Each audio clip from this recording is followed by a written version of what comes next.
יודע בסופו של בוקר מה יצא מכל הזה, אבל יש משהו שאני בטוח שאתם תתרגלו למבטא הצרפתי. אתם שומעים אותי? זה לא. כן? שומעים? אז מה שאני אספר לכם זה בעיקר על ERC, ומה שאני רוצה זה להגיד מילים טובות ל-ERC, ולהוציא קצת מהערפל שאולי אתם חושבים שיש מסביב ל-ERC, ולספר לכם איך זה עובד. אז קודם כל, כאילו, הקבלות שלי, ה-credentials, אני הייתי 6 שנים בפאנל אחד, אותו פאנל, 6 שנים ברצף. עכשיו זה לא קיים, אין ברצף, אז אני חייב להגיד, יש משהו... אני חושב שכל אחד מאיתנו מסתכל על אין אמת אבסולוטי, אז לפי מה שאני שמעתי ומה שאני בדרך להגיד, כל אחד הוא רואה את הספורט הזה, האמנות הזאת, בזווית קצת שונה. אז יכול להיות שיהיו דברים שלא לגמרי חפיפים מה שאילן ועודד אמרו, אבל בסופו של דבר תקבלו תמונה מעשית שיעזרו לכם. אז אני ישבתי בפאנל ה-PE3, וזה חשוב, כי גם לפי התחום, המסורת, הדרך, לשפוט, להבין, שונה. עכשיו, אני גם חשוב לי לציין שאני ישבתי מהיום הראשון של ה-ERC, זאת אומרת שזה באמת שזה קם ב-2007 עד 2013, שוב ברצף, ורק על סטארטינג גראמס. זאת אומרת, אני לא יודע שום דבר על מה שעודד קיבל, אילן אגב, זה אני לא דיבור, אוקיי? ה-P3 הוא פאנל שנקרא At Large Common Matter Physics, ואני מצאתי שהוא פאנל מאוד מאוד קשה. עכשיו, אני לא אומר זה לעצמי, אני אומר בשביל להסביר לכם איך זה עובד, אוקיי? הוא היה מאוד קשה כי היה לו ספקטרום של נושאים מאוד מאוד רחב, זאת אומרת ששטחים שונים, מתודולוגיות מאוד שונות. אז הנה כמה מהתחומים שאנחנו התעסקנו בהם.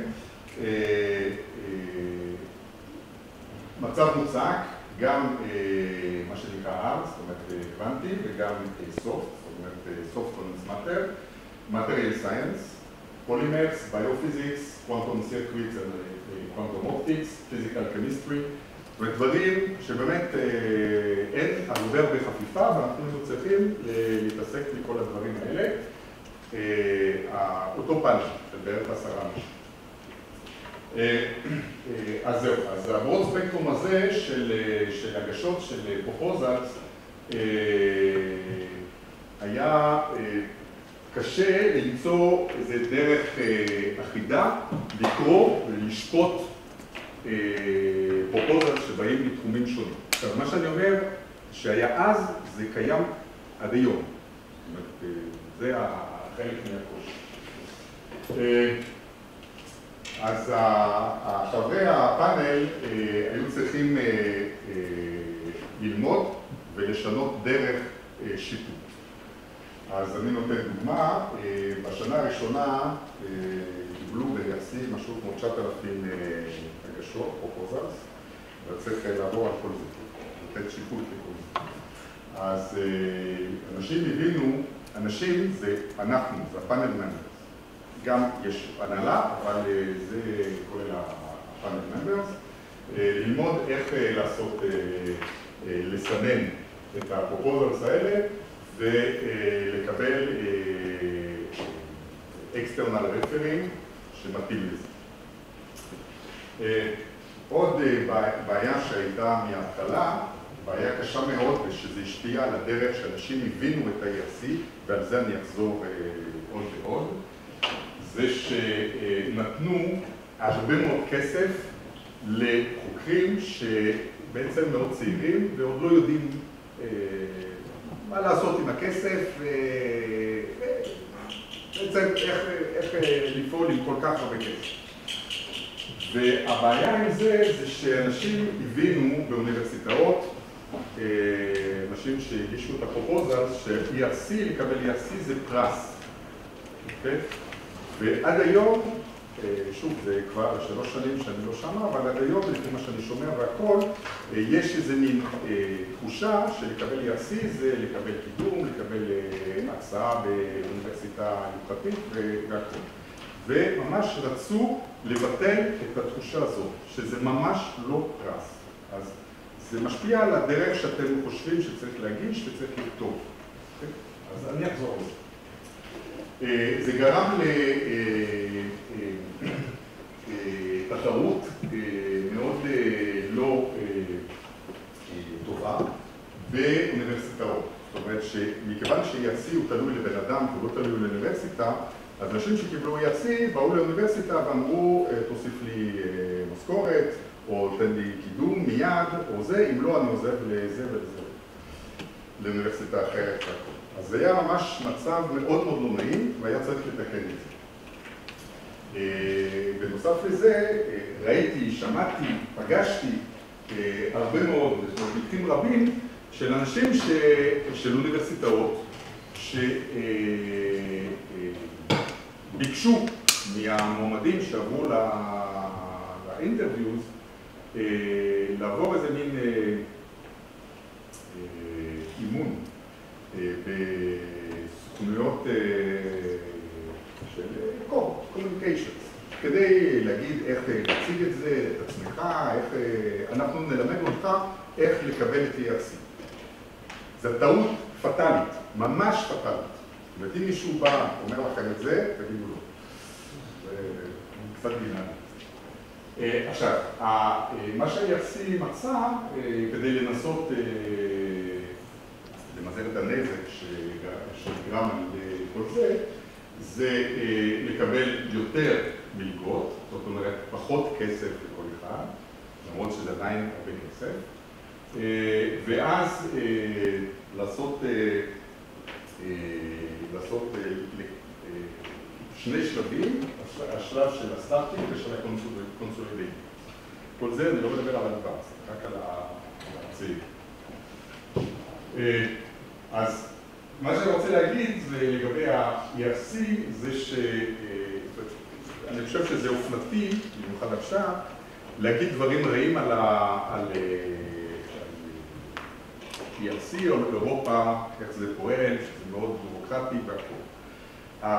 מה שאני למדתי שם לעבוד זה שזה לא לגמרי נכון, שזה גוף שבאמת קשוב למה שקורה ומנסה לשנות ולתקן שגיאות ומשקיע הרבה משאבים, הרבה מחשבות, הרבה כוח אדם כדי לנסות לתקן את הדברים וכדי שזה יהפוך להיות משהו עוזר למדע. זאת אומרת שתחשבו על ERC משהו בצורה מאוד מאוד חיובית. אני חושב שבאמת עשו דרך ארוכה מאוד במשך השנים כדי לספק משהו שעוזר לכולם.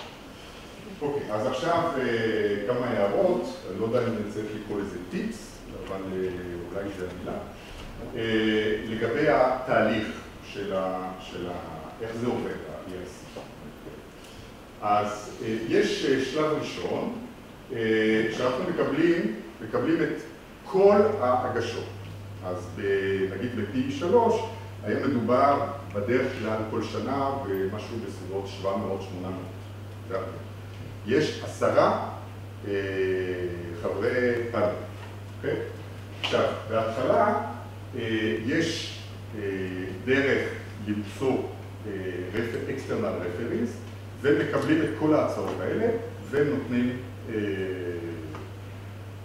דוח, כותבים דוח. לכל הצעה היה בערך, רצוי כ10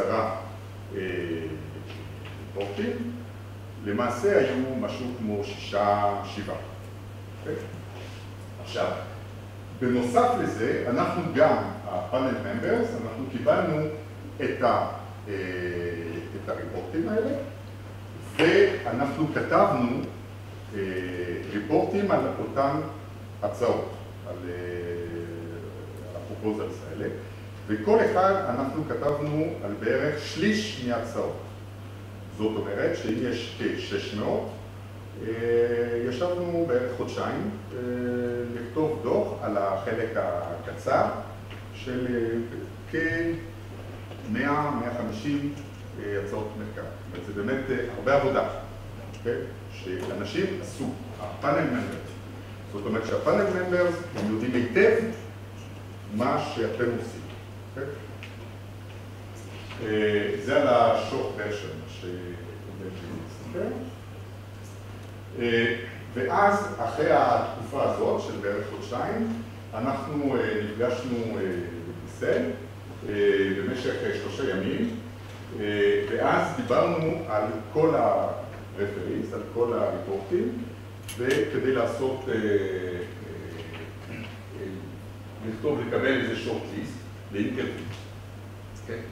ה3 ימים האלה זה 3 ימים של הרבה מאוד שעות לדבר על כל אחד מהפרופוזלס. כל אחד. אין דבר כזה שלא דיברנו עליו, שפשוט יצא וכל זה. דיברנו על כולם, וכולם יודעים הכל. בצורה די עמוקה. אחר כך, כשאנחנו מגיעים לשורט ליסט, אנחנו, שזה בערך, נגיד, 30-40 פרופוזלס, אנחנו מחלקים, כל הפאנל ממברס, אנחנו מחלקים את הרשימה הזאת בינינו, וכל אחד לוקח אחריות על תת רשימה של השורט ליסט הזה, לפי התחום שלו, המומחיות שלו, ומפה הוא אחראי להכל. זאת אומרת שאם אני קיבלתי משהו כמו 15 פרופוזלס שעברו לשלב של אינטרוויו, אני מחליט מי יהיו הרפריז, האקסטרנל רפריז שיעברו על ה-long version, הגרסה הארוכה של הפרופוזל. אני קובע מי הרפרים האלה, ואני קובע לא לפי מה שכתוב ברפרנסים שלכם, אלא לפי מה שאני מבין מהתחום הזה. זאת אומרת, אני קובע את זה. אין איזה דאטאבייס, תוכנה או משהו כזה שמייצר לי רשימה של רפריז, זה אני שמחליט. רק אני. זה לא רק אני, אגב, זה לא זה, כי בערך לכל הגשה, לכל פרופוזל, יש 3 אנשים שמציגים את עצמם כמומחים בתחום, וכל אחד הוא לוקח את האחריות לזה, אז בוודאי סך הכל זה עושה חפיפה שכולם מקבלים 3, וכל אחד מציג את הרשימה, אנחנו מדברים בינינו, שלושתנו, ואנחנו מגיעים לרשימה של רפרנס. שוב, יש רק כמה שעונים, אבל זה אנחנו קובעים. לפי היכרות אישית שלך עם התחום? כן, כן. ממש לפי, אנחנו לוקחים את ההצעות לפי הזה שאנחנו מומחים בתחום. ריוויוארס, גם לפי היכרות אישית שלך? כן, כן. כן, ממש. אז שוב, השלושה, יש איזו חפיפה, לא חפיפה מלאה, אבל אנחנו קובעים מי יהיו הרפרים. זאת אומרת, וזה, אתם יכולים לכתוב 20 פעם, הוא מומחה, אני אוהב אותו, הוא מומחה, אני אוהב אותו. אם אני לא אוהב אותו ולא מכיר אותו וחושב שהוא לא מתאים, אז אני לא אשלח לו. זה פשוט מאוד, ככה זה. זה ככה פה, version to that. All panel members receive all the reports in advance and meet again for the interview stage. אז אחר כך, גם אנחנו כותבים ריקורט, גם על השלב ב', אנחנו גם על הרשימה, תת רשימה שאנחנו קיבלנו, אנחנו גם כותבים ריקורט. ואז אנחנו מקבלים את כל האינפורמציה הזאת לפני השלב ב' של האינטרוויו. ואז אפשר למיין על הכל, להסתכל על הכל ולהיות מוכנים לדיון ולאינטרוויו. באינטרוויו כולם משתתפים ומדברים. עכשיו, לגבי אינטרוויו, שוב, זה לא טיפים שלי, זאת אומרת, אני לא בא פה ומספר איך אני רואה שצריך להיות, אני אומר מה שיצא מזה, שדברים, אנשים נפלו בדברים שהיה קונצנזוס שזה לא צריך ליפול. עכשיו, כל מועמד, הוא נותנים לו צני שפה זהים. זאת אומרת שהזמן, המקום ורשימה ספציפית של שאלות זה זהה לכל אחד, בדיוק זהה. וזה אפילו אותו בן אדם, שזה היושב ראש, ששואל את השאלות האלה, הרשימה המוקדת. זה אותן שאלות, בדיוק אותן שאלות. בנוסף, משהו שמאוד מאוד חשוב, זה נותנים לכם זמן מסוים, זה קריטי להישאר בטווח הזה. אפילו לא עניין של 30 שניות. מישהו שבא ואומר, עוד קצת וזה וזה, הוא מאבד המון נקודות, ממש. אם מישהו לא מסוגל לתאר מה שהוא רוצה לעשות בתוך הזמן שנתנו לו, אז זה לא טוב.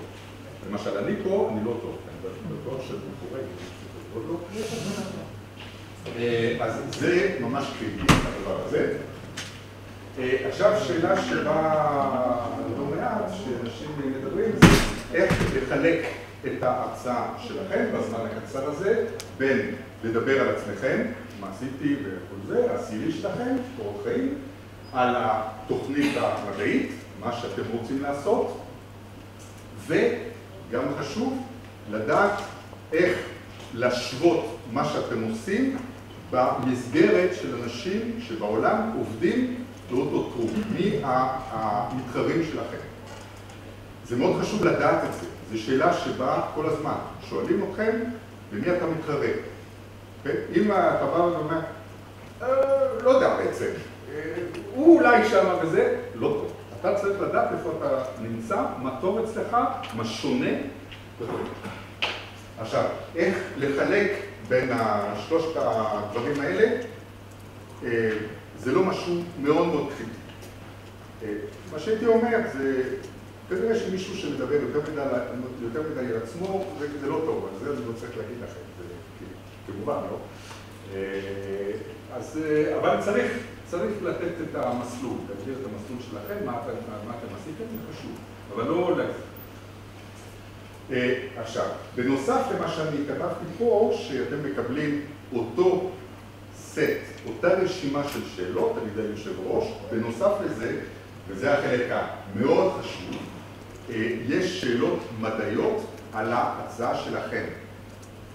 מה שאתם צריכים להבין, זה הפאנל ממברס, הם, מה שאני כתבתי, מדענים מצוינים. אבל זה אמור להיות ככה. זה לא אולי תמיד ככה לכולם, אבל זה אמור להיות ככה. אנשים שיודעים ומבינים במדע שלכם. והם שואלים שאלות על המדע, ושאלות מאוד מאוד בתוך ההצעה שלכם. קרה הרבה, רוב הפעמים, שבן אדם בא ואומר, אוקיי, אתה אומר, טוב, אני בפיזיקה. אתה טוען זה, תוכיח לי. הנה, פה יש לך לוח, כך תעלה ללוח, תוכיח לי, תעשה לי את זה. אני לא מאמין שמה שאתה אומר בזה. זאת אומרת, אל תחשבו שזה משהו מונדיין כזה, שבאים ומספרים וכולם נחמדים, זה לא. זה ממש מדע, הם מנסים לדעת אם אתם יודעים, אם אתם מבינים, אם אתם שולטים במה שאתם מציעים. שוב, זה בפי 3. יכול להיות שבפאנל אחר זה שונה, אני לא יכול להתחייב לזה, רק יש לי ניסיון רק בזה. אבל זה היה מאוד מאוד חשוב. עכשיו, אני מציין את זה שוב, התפקיד של האינטרוויו זה לא לבדוק שאתם יכולים לנהל קבוצה גדולה, כסף וכל זה, זה לא מעניין, ממש לא. והיו הרבה מאוד אנשים, אחוז מאוד גבוה של אנשים, שבאו וניסו להציג את עצמם כמנאג'רס. להגיד, אני יכול, יש לי 6 סטודנטים וכל הזה, זה ממש לא מעניין. אבל ממש לא, אפילו זה מזיק מאוד. רוצים אנשים מדענים טובים, זה הכל. רק זה. שוב, כי לי זה היה עצוב, אני ראיתי אנשים שאני מכיר מהארץ, הטכניון, מחו"ל, שאני מכיר טוב, שהם מדענים טובים, וראיתי שם עומד בן אדם אחר, בן אדם שבא וסיפר, אמרתי, זה לא הוא, זה מישהו אחר, מי הקליף אותו בזה? כי הם חשבו, ואמרתי לו אחר כך, אמרתי, למה אתה זה? אמרו לי שאני צריך להוכיח שאני כזה, ושאני יודע, ושיש לי קבוצה גדולה, ושקיבלתי כבר מיליון פה, וזה... אמרתי, זה לא מה שהם רוצים. וזה כל כך היה בולט, והוא נפל, ודאי, נפלו הרבה כאלה. זה היה ממש עצוב לראות את זה. ממש לא רוצים מה לעשות. אוקיי, אז פה יש... קצת צריך להיות יותר נתון, אולי, במה שאמרתי. ERC is looking for original ideas, זאת אומרת, משהו שונה, יוצא מן הכלל, אבל גם טיפונת, יש איזה מרכיב שמרני, זאת אומרת, זה צריך להיות בתחום שמוכר. עכשיו, מבחינתי זה קצת ביקורת, ניסינו, יש כמה אנשים שניסו לשנות את זה. הם לא כאלה מתייחסים לחיוב למישהו שבא עם הצעה לגמרי שונה, מתחום לגמרי לא ידוע, לא מוכר, לא... מישהו שבא ואומר, אף אחד לא עשה את זה, אני היחיד, ויכול להיות שזה נכון, אבל זה לא משהו, זה לא כל כך ב-DNA שלהם. הם רוצים משהו חדש, כל מה שאנחנו יודעים, אבל בתחומים שמוכרים, בתחומים חשובים למדע, לחברה, עודד אמר, זה מרכיבים שונים. זאת אומרת, הם לא צריך להיות יותר מדי יוצא דופן. אתם מבינים את הניואנס? כן? אוקיי. עכשיו, רק כמה הערות בסוף. כן. לגבי התקציב, אז אני לא יודע אם זה מה שאילן ועודד רצו להגיד והכל, אנחנו קוראים את התקציב, ואנחנו קוראים את זה היטב. וזה מאוד מאוד חשוב שהתקציב יהיה מתאים למה שאתם רוצים לעשות. זה לא בגלל שאין מספיק כסף, יש יותר מדי כסף או זה. זה כי ברור לאנשים שמישהו שלא יודע לכתוב תקציב שמתאים למה שהוא רוצה לעשות, ומתאים היטב, הוא לא מבין מה הוא רוצה לעשות. זאת אומרת, זה משהו שלילי על המדע שלו. לא על זה שהוא לא יודע לספור.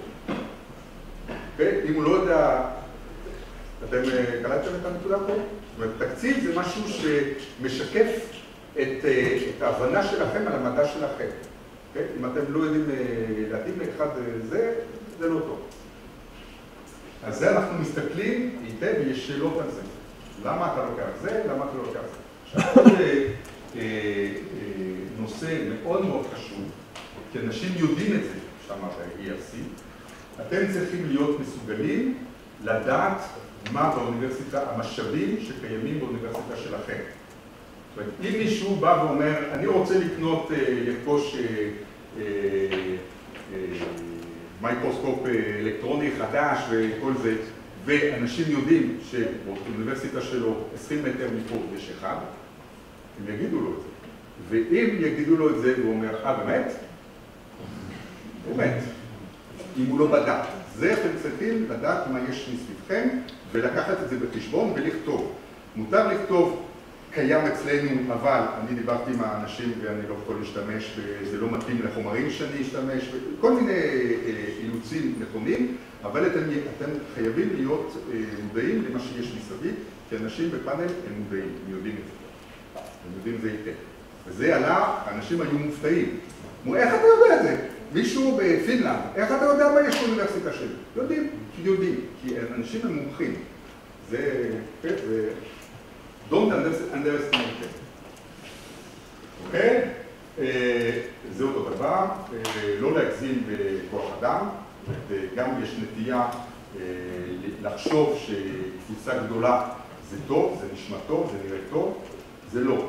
וזה צריך להיות מתאים למה שאתם רוצים לעשות. זאת אומרת, אם צריך רק פוסט-דוק אחד ו-PhD אחד, אז תכתבו רק זה, לא 3 או 4. כי שוב, זה מתפרש כאי הבנה על מה שאתם רוצים לעשות. ואתם לא יודעים למדוד את מה שמתאים להצעה שלכם. אוקיי, זה שוב, אמרתי, זה יותר סיכום כזה. אל תנסו להפוך להיות מנאג'רים. יש, אני יודע ששמעתי את זה במשך השנים, שיש איזו מחשבה או משהו שקיים, אגדה, שהם, זה מה שמחפשים. הם רוצים לראות בן אדם שבאמת הוא מנאג'ר חדש. זה לא מה שמחפשים, ממש לא. Panels are looking for good science and good scientists. אז זה באמת גרם לאי הבנות מאוד מאוד קשות ומאוד עצובות. באמת של אנשים מאוד טובים שהיו צריכים לקבל את זה ולא קיבלו בגלל שהם לא הבינו את זה. זה תבינו את זה. זהו. בהצלחה.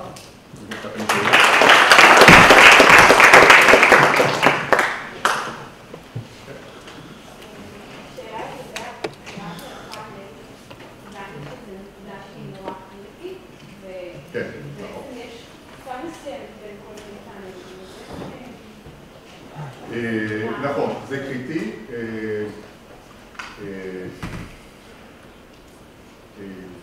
בגדול, אני לא חושב שזה בגלל חברי הפאנל. כי עכשיו, כמו שאמרתי, כמו שעובד אמר, הם מתחלפים וכל זה.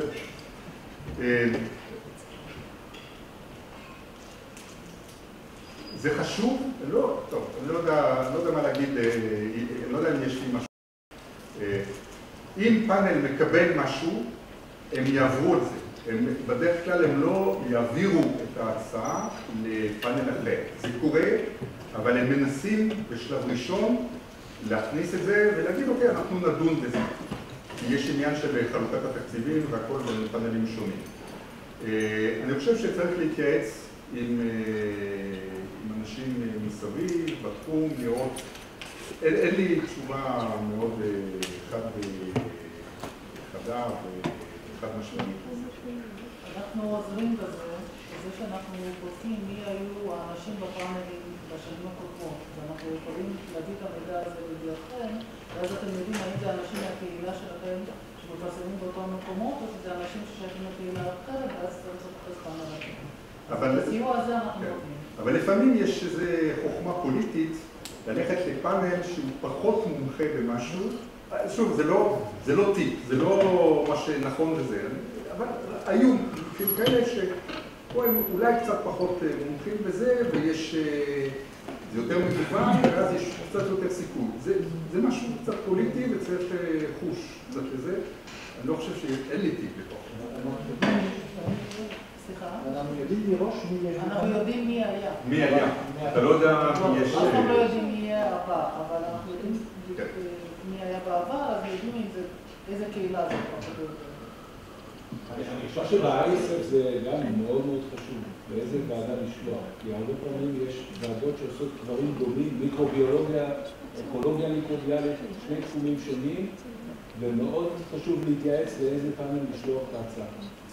אין אפשרות לבקש ועדה, יש אפשרות לסמן תחומים שאחר כך מתקבצים לוועדות. נכון, אבל אתה יכול לשים, ב-ISF יש את התחום הגדול ואחרי זה את התחום, ואפשר גם לעשות הפוך, כאילו, יכול קודם את האקולוגיה ואחרי זה את המיקרוביולוגיה, או קודם את המיקרוביולוגיה ואחרי זה את האקולוגיה, לקבל ועדות שונות וזה קריטי. זאת אומרת, שווה להתייעץ לאיזה ועדה לשלוח. השאלה לגבי הקונסולידייטר. אני הייתי בזמן חוק בארצות הברית, שיש חוק השנים, שיש לי הפעם חסר, אני לא יודע מה עשו פעם ועדה הקונסולידייטר. אני רק שנתיים בטכניון, עד הוועדה אני משהו מהמסורת או החוק הזה, שאולי אני חוקן בשתיים שנים. אני לא מבין, אני מקבל. הייתי מציע לנסות לעשות מישהו משהו, לא יכול להסביר או משהו אחר. מה להסביר? שאתה היית בארצות הברית ורק שנתיים פה בטכניון? או לא להדגיש את זה שיש באחר כלים שמגישים בקונסולידייטר.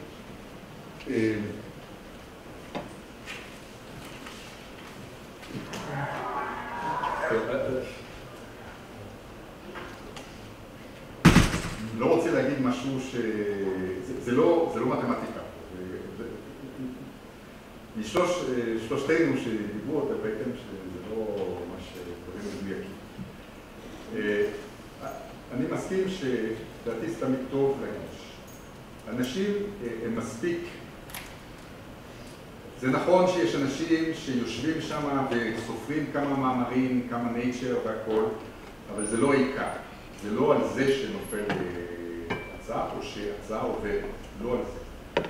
אנשים הם מספיק מומחים להבין אם הצעה היא טובה, אפילו אם המעבדה היא רבע מעבדה, או לא משתנה והכל זה. הם רוצים לראות משהו טוב, והם רוצים להבין ממך, מהמועמד, שיש לו את היכולת להרים את הפרויקט הזה, ואם מה שהוא מבקש, הוא מבקש כסף כדי לבנות מה, לקדם את הנושא הזה. זאת אומרת, שוב, הם מסתכלים על רעיון טוב. הם לא מסתכלים על אם יש מה ציוד שיש לך בדיוק והכל.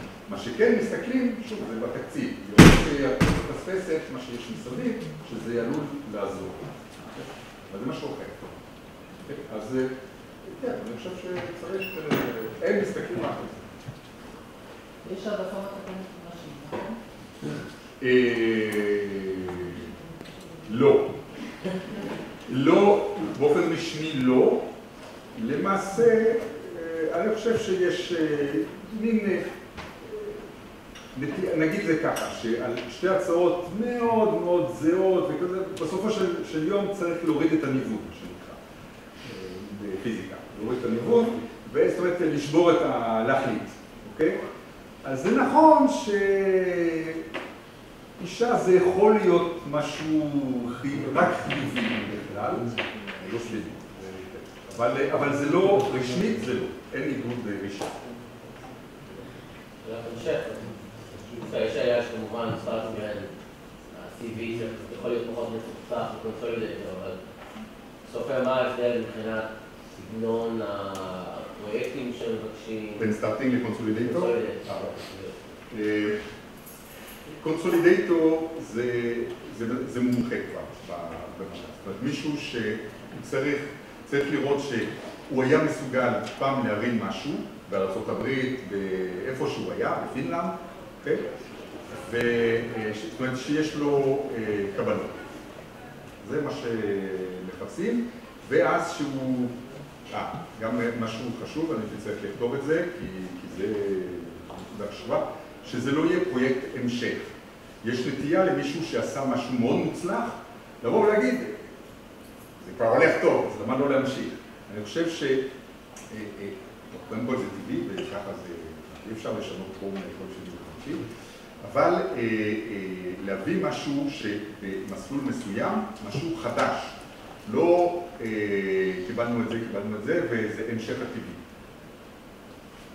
זה היית אומר הדרך המרכזי במה בנושא שאתה רוצה. כן, אתה כבר פרופסור, חבר סגל, וזה אתה צריך להוכיח שיש לך קבלות שאתה היית מסוגל להרים פרויקט מוצלח. שבסטארטינג זה לא כל כך.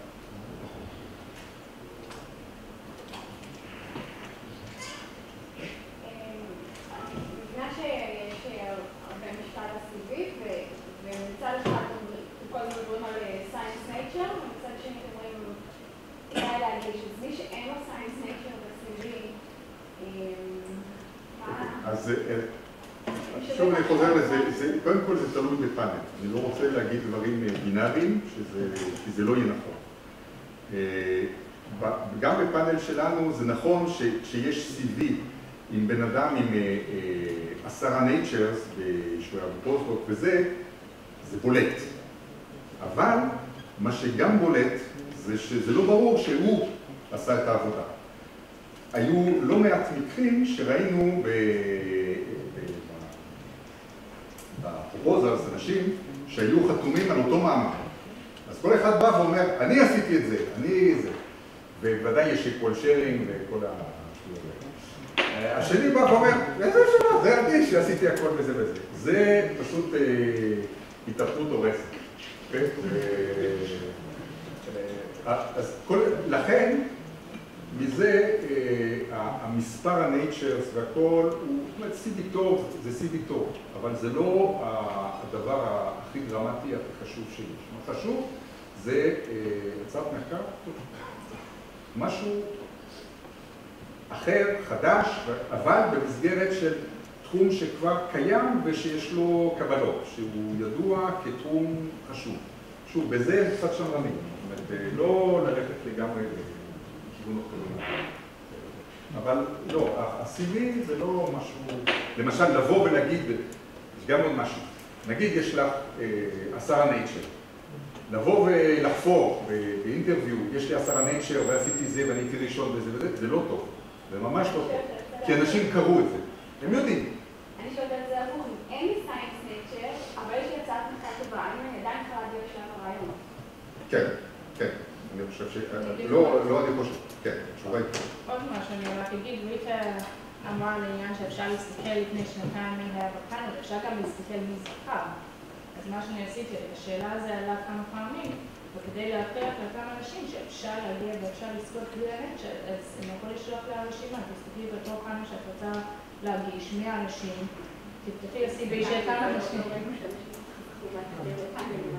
לא, אני לא מדברת על הפאנל, אני לא מדברת על הפאנל, אני מדברת על מי זכה בכל אירופה, אז אתה יכול להסתכל מזה, ויש כמה שיש על סיינס נייצ'ר, ואז תראי כמה שה-CV נראה לה חלש, ולמה הם זכו, כי היה לו מסך, זה ממש מכריח. זה, אני יכול להגיד אולי משהו אישי, הייתי לפני הרבה שנים ראש ועדה בצרפת בישראל, וארגנתי כנס, כל האנשים שקיבלו ERC בארץ, כל תחומים, וכל האנשים שקיבלו ERC בצרפת, כל תחומים, ושמנו לכל הילדים פה ביחד 3 ימים בירושלים, אז כל אחד מדבר על מדע שלו, והייתי ערער על הנושא הזה ועל הסיפור הזה. והיה לי כל הפרוטים של כולם. וככה הסתכלתי, עשיתי כמו סטטיסטיקה. אני חייב להגיד ש80% היו מאמרים גדולים ב-PhD או 80%, זה לא אומר 100%, אבל 80%, כל תחומים. זה כן עוזר, זה לא אומר שזה 100%, אבל זה עוזר, זה זמן לעשות את זה עכשיו. אני לא עושה את זה עכשיו. אבל זה עוזר. אני חושב שכל פנדמים, כל תחומים, 80% עשיתי את הסטטיסטיקות. אני מדבר, וזה היה עשיתי את הכנס הזה ב-2009, זאת אומרת, השנתיים הראשונות. איפה זה היה מאוד קשה לקבל לצי, הרבה יותר קשה מהיום, אני חושב. כמובן שבסטאט זה פחות חשוב מהקונסולידייט, ככל שעולה מהסטאט של הקונסולידייט לאדוונס, יש יותר חשיב. קונסולידייטור, מכיוון שאמרתי שיש קבלות, הדרכים לשפוט שיש קבלות, אין הרבה. זה נכון שיש כמה מאמרים שהיה להם אימפקט חשוב, ברור שזה בולט. וזה נכון שאפשר להגיד מצטערים או לא, אבל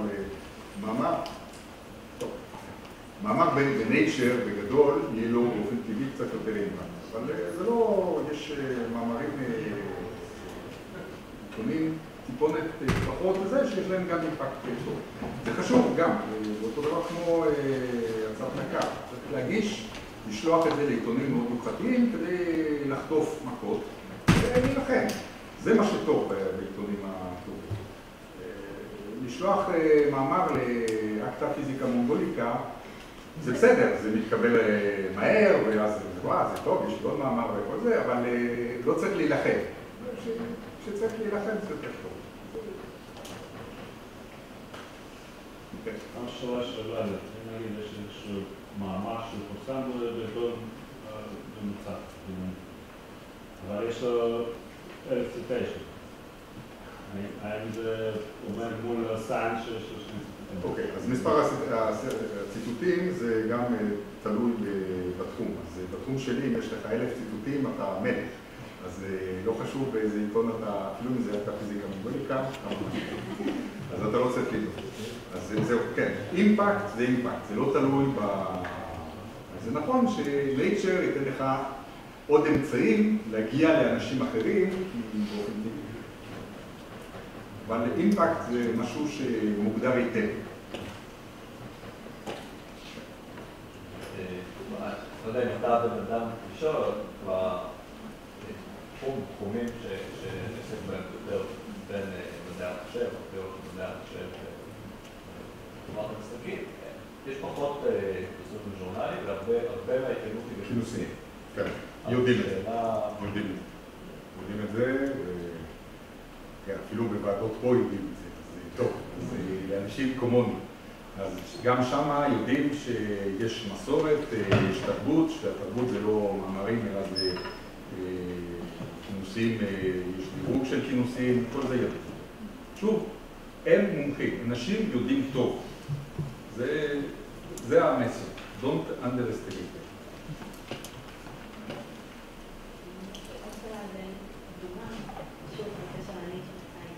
יש תחומים, במיוחד תחומים שאני מגיעה עליו, שהוא לא מתפרסם בנייצ'ר סיינס. כלומר, יותר מה פילוסופיה, לא נייצ'ר סיינס. השאלה שוב, אם זה משהו שרושם לכם. אז אנשים שיושבים בפאנל, יש תחומים מסוימים שזה לא ב-DNA שלהם לפרסם בעיתונים כמו Nature ו-Science. איזה תחומים? מדעי המחשב זה נכון שבכנס מאוד מאוד יוקרתי זה שווה הרבה יותר, אם יש לך משהו טוב, אתה תשלח את זה לשם, זה הנייצ'ר שלהם, נכון? נכון? אתה לא אפשר. אז זהו, זה דוגמה. עכשיו, יש תחומים כאלה, ואנשים שיושבים בפאנל, הם יודעים את זה, זה התרבות שלהם. אז הם שופטים אותם, אנשים בתחום, לפי הכלים שהם ידועים להם. אז זהו. באותה מידה של מדעי המחשב, הם לא סופרים כמה נייצ'ר יש, כי זה לא...